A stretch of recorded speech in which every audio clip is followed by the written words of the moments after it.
ठीक है ना। तो यहाँ पे हम लोग मेन सेक्शन फॉर्मूला में हम लोग ने अंतर विभाजन और पार विभाजन पढ़ा था, लेकिन एनसीईआरटी क्वेश्चंस या फिर आप आरडी शर्मा उठाओगे तो मैक्सिमम आपको इसी फॉर्मूले का यूज होगा, अंतर विभाजन। अंतर विभाजन यानी कि इंटरनली सेक्शन।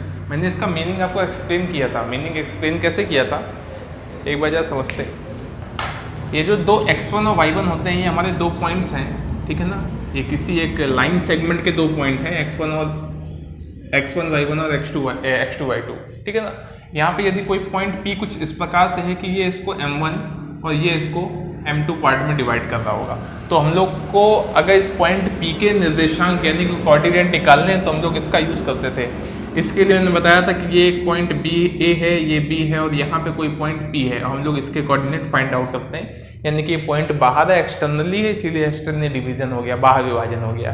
यहाँ पे हम लोग एक बात जानते हैं, यदि हमको दो पॉइंट्स x1 और x2 पता हो और हम लोग को क्या निकालना हो, उसका मध्य बिंदु निकालना हो, तो दो पॉइंट्स अगर x1 और x2 आपको गिवन है तो आइए देखिएगा, ये इसी का एक तरीके से केस है, ठीक है ना। एक हमारे पास लाइन सेगमेंट A और B कुछ इस प्रकार है कि इसमें x1, y1 इसके कोऑर्डिनेट है और ये इसके कोऑर्डिनेट क्या है, B पॉइंट के x2, y2, और पॉइंट P जो है इसके कोऑर्डिनेट मैंने बोले x और y है। कोऑर्डिनेट मींस निर्देशांक, ठीक है ना। अब मैं कहूं इस P के निर्देशांक निकालने तो आपको सबसे पहले ये पता होना चाहिए कि ये कितना है। सपोज दैट ये कितना है M1 और ये कितना है मेरा M2।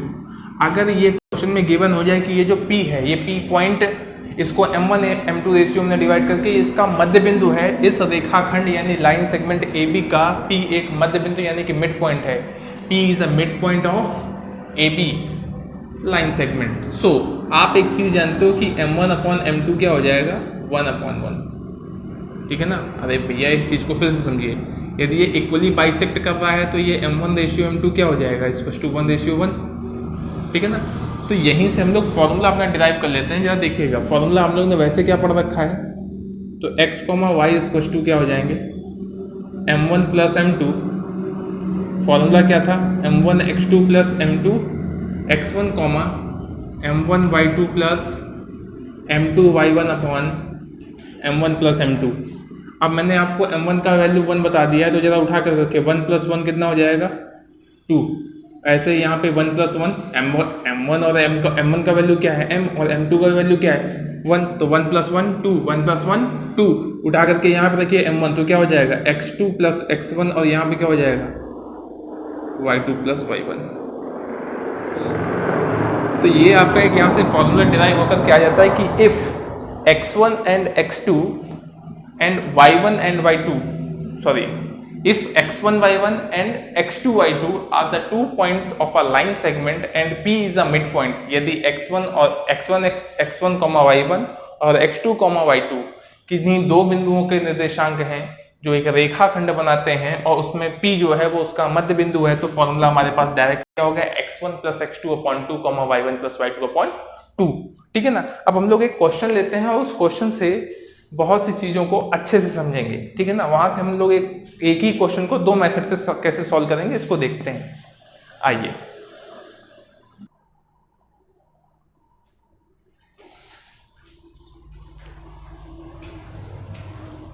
देखिएगा, आगे क्वेश्चन है हमारे पास, बिंदु -4, बिंदु A -6, 10 तथा B 3, -8 को जोड़ने वाले रेखाखंड को किस अनुपात में डिवाइड करता है। यानी कि हमको यहाँ पे रेशियो फाइंड आउट करना है, यानी कि M1 M2 की वैल्यू निकालनी है और आपको वो पॉइंट गिवन है। अब समझिएगा इस क्वेश्चन को बड़े अच्छे से। सपोज दैट ये मेरा लाइन है हमारे पास, ये पॉइंट A है और मेरा ये पॉइंट B है, और इस बिंदु A के निर्देशांक यानी कि कोऑर्डिनेट -4, बिंदु A के निर्देशांक क्या दिए गए हैं, -6, 10, और B जो है वो क्या दिए गए हैं, 3, -8, और बिंदु यहाँ पे दिया गया है बिंदु -4, 6। इस क्वेश्चन को सही से पढ़िएगा, यही मेरा पॉइंट P है। एक तरीके से कह रहा है बिंदु -4, 6 बिंदु A और B को जोड़ने वाला, बिंदु A और B को जोड़ने वाले रेखाखंड को बिंदु P यानी कि ये बिंदु -4, 6 किस अनुपात में डिवाइड करता है। तो हम लोग मान लेते हैं कि ये हमारा क्या हो गया, ये पार्ट M1 है और ये मेरा पार्ट M2 है। किसी को प्रॉब्लम नहीं, ठीक है ना। तो यानी कि हम लोग लिख देंगे माना बिंदु P इस रेखाखंड AB को क्या कर रहा है, M1 अनुपात M2 के रेशियो में डिवाइड करता है। अगर एक तरीके से यदि बिंदु P के निर्देशांक आपको नहीं पता होते हैं तो आप लोग x, y मानते हैं और वो x, y इस बिंदु P के निर्देशांक लिखना आपको आता है। तो आइए लिखते हैं, लिखेंगे विभाजन के सूत्र से, विभाजन सूत्र से। अब देखिए विभाजन सूत्र क्या कह रहा था हमारा, विभाजन सूत्र कह रहा था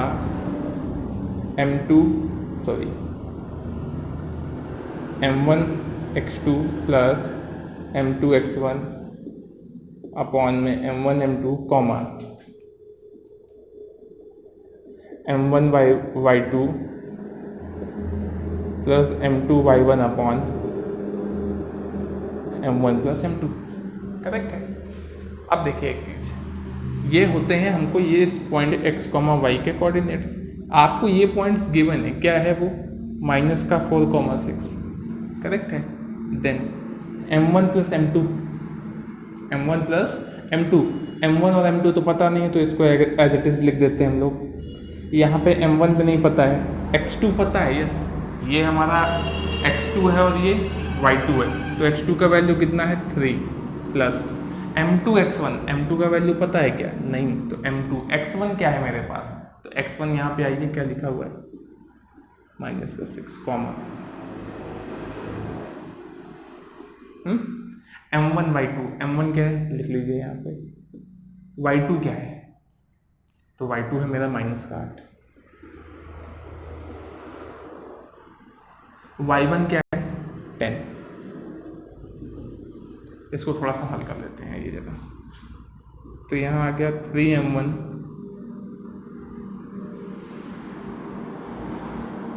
करेक्ट है।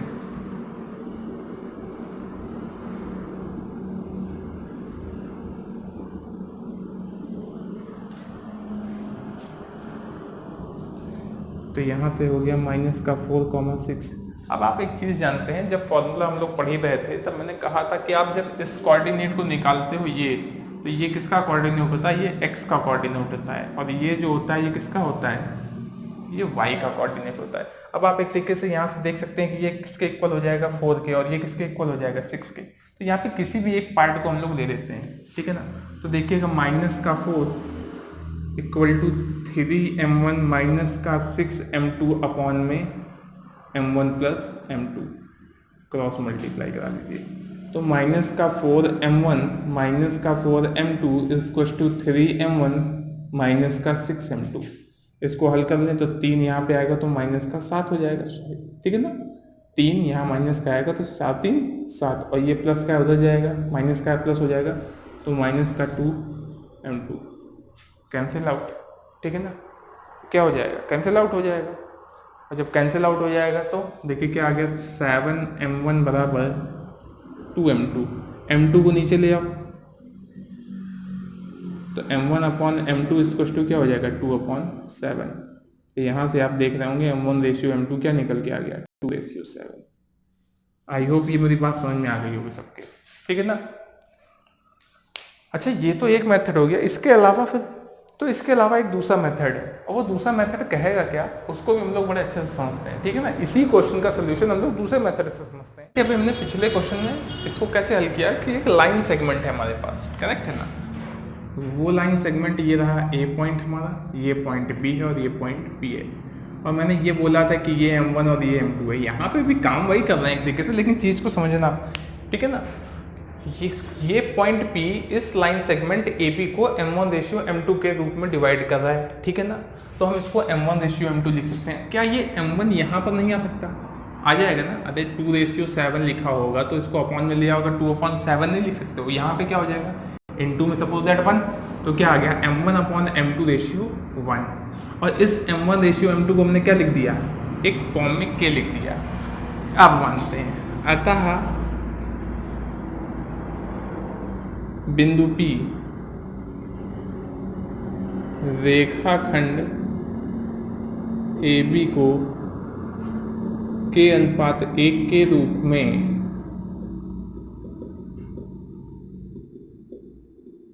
विभाजित करेगा, करेक्ट है ना। So the point P divide line segment A be in k/1 form, ठीक है ना, k/1 के फॉर्म में क्या करेगा, डिवाइड करेगा ये पॉइंट P। तो अच्छा, अब हम इसमें फॉर्मूला लगाते हैं। फॉर्मूला क्या होगा हमारा, x, y इक्वल टू, ये हो गया अब m1 और ये हो गया क्या आपका m2 फॉर्मूले के हिसाब से।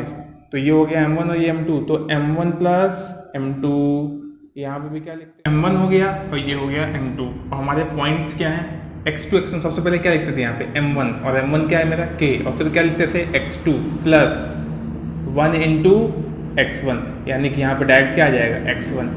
ऐसे ही यहाँ पे क्या आ जाएगा ky2 प्लस y1। हमारा यही फॉर्मूला हो गया एक तरीके से। अब हम लोग को देखो पूरे क्वेश्चन में है क्या, ये फिक्स है, हमको x2 और x1 पता है और ये xy पता है। ये पॉइंट P कौन है, यही था पॉइंट P हमारा, माइनस का 4,6, तो रख दीजिए माइनस का 4,6। k x2, k का वैल्यू नहीं पता है, छोड़ दो, x2 का वैल्यू क्या है, ये पॉइंट B में x2 कौन है हमारा 3, और x1 का वैल्यू कितना है मेरे पास, माइनस का 4 अपॉन में k+1। ऐसे ही ky2, ठीक है ना, तो k ऐसे रहेगा, y2 क्या है मेरे पास माइनस का 8 प्लस y1 क्या है मेरे पास 6 अपॉन में क्या हो जाएगा k+1। तो इसको सॉल्व कर लें तो हो जाएगा 3k माइनस का 4 अपॉन में k+1 कॉमा माइनस का 8k+6 अपॉन में k+1। अब आप -4 को इसके इक्वल कर लीजिए, देखिए -4 इक्वल 3k माइनस का 4 अपॉन में k+1, क्रॉस मल्टीप्लाई तो माइनस का 4k और माइनस का 4,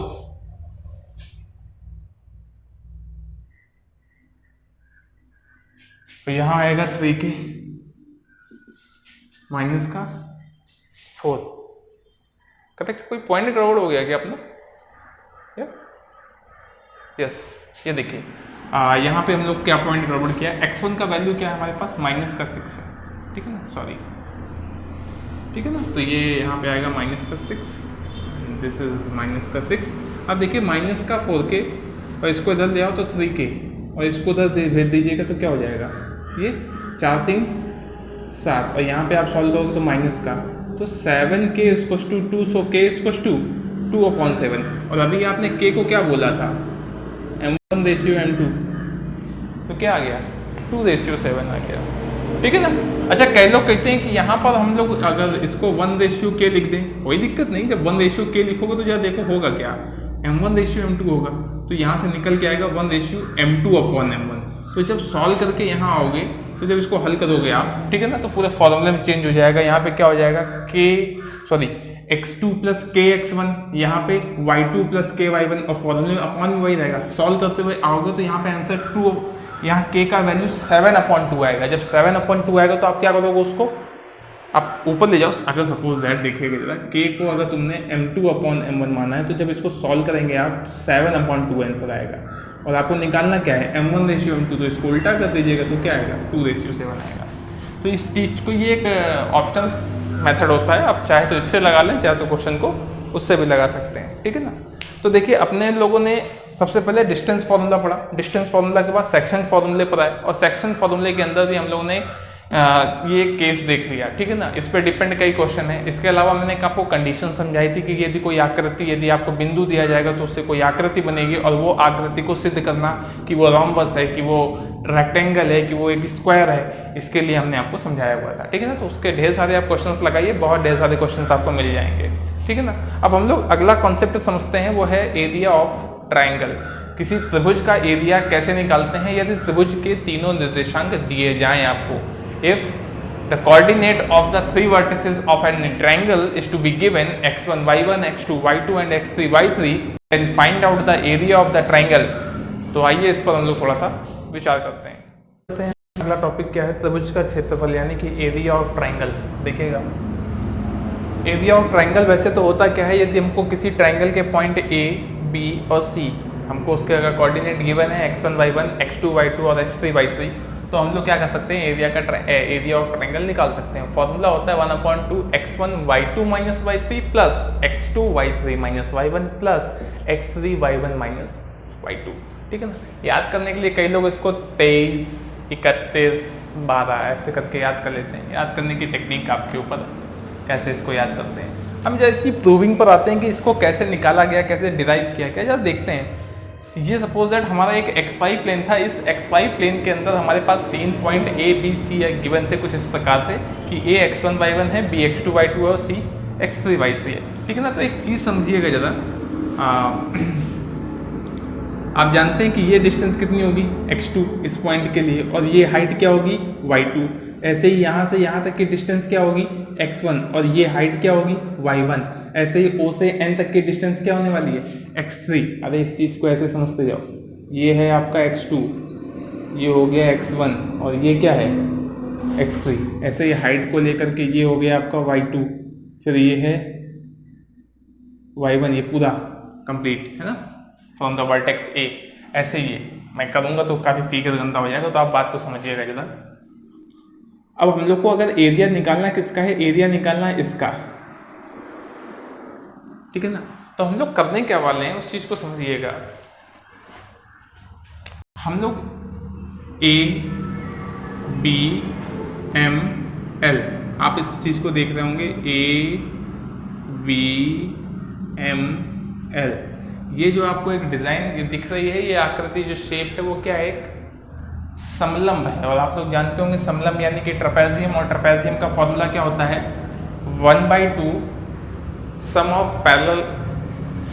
पैरेलल साइड्स इनटू हाइट, समांतर भुजाओं का योग इनटू ऊंचाई, ठीक है ना, संगत ऊंचाई एक तरीके से। तो यहाँ पे देखिए आपके पास दो ऊंचाइयां कौन कौन सी दिख रही हैं, समांतर भुजाएं कौन कौन सी हैं, BM और AL। तो मैंने क्या लिखा है, सबसे पहले देखिए इसलिए लिखा है एरिया ऑफ ट्राइंगल। सबसे पहले किसका एरिया निकाला मैंने, ABML का। तो ABML का क्या होगा एरिया 1/2 BM प्लस AL, और उसके बाद हाइट हमारी कितनी होती है संगत ऊंचाई ML, ये रही, ठीक है ना, तो ML। ऐसे ही हम लोग क्या करते हैं, इस वाले समलंब यानी कि इस ट्रेपेजियम का भी हम लोग एरिया निकाल लेते हैं, जिसका नाम क्या रखा हुआ है मैंने ACNL इसका, ठीक है ना। देखिए ACNL का एरिया ऑफ ACNL तो 1/2 AL प्लस CN और इनटू में LN। क्यों भैया, ये रही हाइट AL, इसके बाद ये रही CN, तो देखिए AL प्लस CN और संगत ऊंचाई यानी कि LN। बात समझ में आती है? चलिए LN अगर बात समझ में आ रही तो आगे बढ़ते हैं। इसके बाद क्या है, जब हमने क्या किया, यहाँ से लेकर के ये पूरी आकृति निकाल लें, यानी कि ये भी इंक्लूड हो रहा है, यहाँ से ये भी इंक्लूड हो रहा है, तो हम क्या करें, इस पूरे को हटा दें। हमने पूरी आकृति निकाली, इतना पार्ट हटा दें, इसीलिए मैंने माइनस क्या किया है, माइनस किया है BCNM, ठीक है ना। BCNM माइनस करोगे तो ये भी एक क्या है हमारे पास, ये भी एक ट्रेपेजियम है। ट्रेपेजियम में तो क्या हो जाएगा, दो संगत भुजाओं का योग।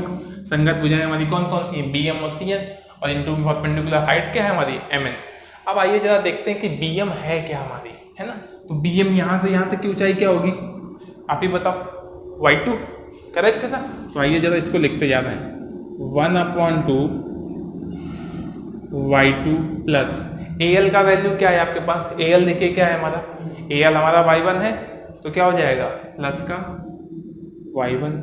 ML क्या है, ML समझिएगा जरा, ML यहां से यहां तक की डिस्टेंस आपकी x2 है, और यहां से यहां तक की डिस्टेंस कितनी है, x1 है। तो आपको दिख रहा होगा बड़ा कौन है, x1, और ML निकालनी है तो x1 में से क्या माइनस करते हैं, x2। सो x1 माइनस का x2, ये बात समझ में आती है। ऐसे ही AL क्या है हमारे पास, तो AL जरा आप देखिए क्या है, AL है आपका y1 प्लस, और CN क्या है आपके पास, CN कहाँ है इसमें, ये रहा CN। CN कितना होगा, CN होगा हमारा y3। आपको LN निकालना है, LN यानी कि ये, अच्छा यहां से यहां तक के डिस्टेंस है x3 और ये है x1, तो क्या हो जाएगा x3 माइनस का x1 और माइनस का 1/2 BM प्लस CN। ऐसे ही आप BM और CN का वैल्यू देख लीजिए, क्या हो जाएगा y2 plus y3, y2 plus y3। और MN निकालना है, कैलकुलेट क्या करना है यहां से यहां तक, तो क्या करते हैं हम लोग x3 में x2 माइनस कर लें, ठीक है ना। यहां तक की बात सबको समझ में आ गई होगी, ठीक है ना, इसमें कोई दिक्कत नहीं होनी चाहिए किसी को।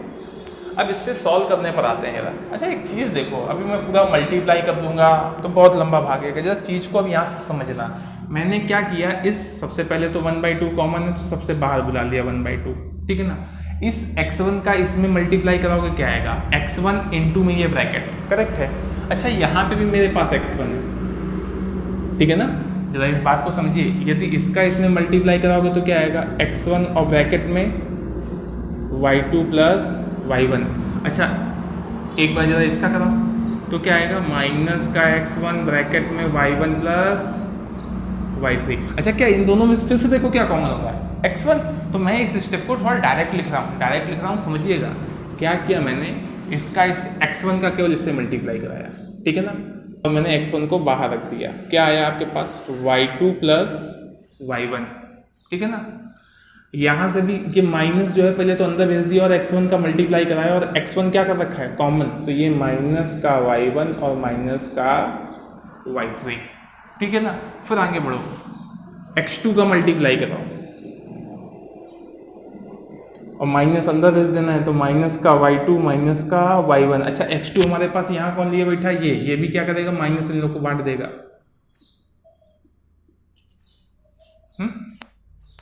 ये बात समझ में आई सबको, ये माइनस का x2 जब आपने दिया यहाँ पे, ठीक है ना, तो यहाँ पे क्या हो गया, फिर से देखते हैं, मैंने यहाँ पे माइनस के x2 को भेजा तो माइनस का y2 और माइनस का y1 आ गया, ठीक है ना। और इसके बाद अच्छा ये माइनस को तो हम भूल ही जा रहे हैं, यही तो समस्या हो रही है, ठीक है ना। जब 1/2 कॉमन लिया बच्चा तो ये माइनस का था, ये माइनस अंदर प्रवेश करे, ये माइनस अंदर गया तो इसको क्या करेगा, माइनस का y2 और ये माइनस का y3। अब माइनस का x2 जब इससे मल्टीप्लाई होगा तो माइनस माइनस क्या कर देगा, प्लस, इसको भी कर देगा प्लस। ये बात समझ में आ गई होगी, ठीक है ना। आगे बढ़ते हैं, x1 ले लिया, x2 ले लिया, अब क्या ले लें, x3। x3 के लिए समझिए कौन है, x3 गया इसके पास तो क्या हो गया, y1 प्लस y3। ऐसे ये जब x3 गया होगा तो माइनस का y2 और माइनस का y3। अब आप एक चीज देख रहे हैं कि ये y1 से y1 कैंसिल आउट, y2 से y2 कैंसिल आउट, y3 से y3 कैंसिल आउट, क्या बचा, x1 y2 माइनस का y3, यहाँ पे देखिए y3 माइनस का y1 और यहाँ पे y1 माइनस का y2। देखिए यही आपने क्या पढ़ रखा था, एरिया, ठीक है ना। तो एक चीज है, आप इसको प्रूवमेंट आपके पेपर में तो नहीं पूछा जाता, ना ही यूपी बोर्ड ना ही सीबीएसई बोर्ड, लेकिन समझने के लिए बहुत अच्छी चीज थी, इसलिए मैंने इसको पूरा एक्सप्लेन किया है। यहीं पर आप लोग एक केस जान लीजिए, आपको यदि कहा जाता है कि prove that 3 points are collinear, मैं बोला भी था उस समय एक कंसेप्ट को समझाएंगे, इफ